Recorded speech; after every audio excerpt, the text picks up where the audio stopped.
Hallo en welkom. 'n Toekomsgerigte bemarkingsplan help besighede om voor te bly.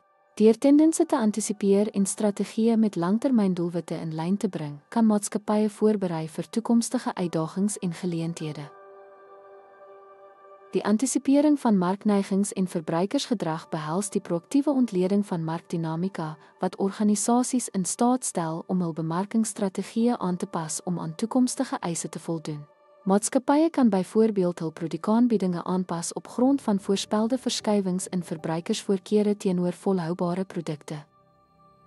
Die bou van handelsmerkveerkragtigheid behels die ontwikkeling van 'n sterk handelsmerkidentiteit en 'n loyale kliëntebasis wat die organisasie voorberei om markskommelings te weerstaan. Byvoorbeeld, 'n tegnologiemaatskappy kan in kliëntediensuitnemendheid belê om vertroue en lojaliteit te bou. Scenariobeplanning en risikobestuur behels die insluiting van scenariobeplanning in bemarkingsstrategieë wat organisasies help om voor te berei vir potensiële uitdagings. 'n Voorbeeld sluit in die ontwikkeling van gebeurlikheidsplanne om ontwrigtings in die voorsieningsketting aan te spreek wat produkbeskikbaarheid kan beïnvloed. Deurlopende innovasie en aanpassing. Die aanmoediging van 'n kultuur van innovasie verseker dat die organisasie mededingend en responsief bly vir veranderinge. Byvoorbeeld, 'n sagteware-maatskappy werk gereeld sy produkte op om nuwe tegnologieë in te sluit en aan kliënte se behoeftes te voldoen.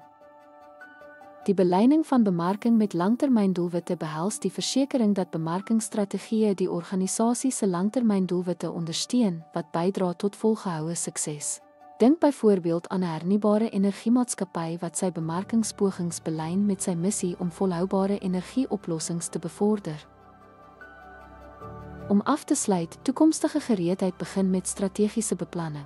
Met die regte bemarkingsplan kan besighede veerkragtig, aanpasbaar en gereed bly om te groei, ongeag wat voorlê.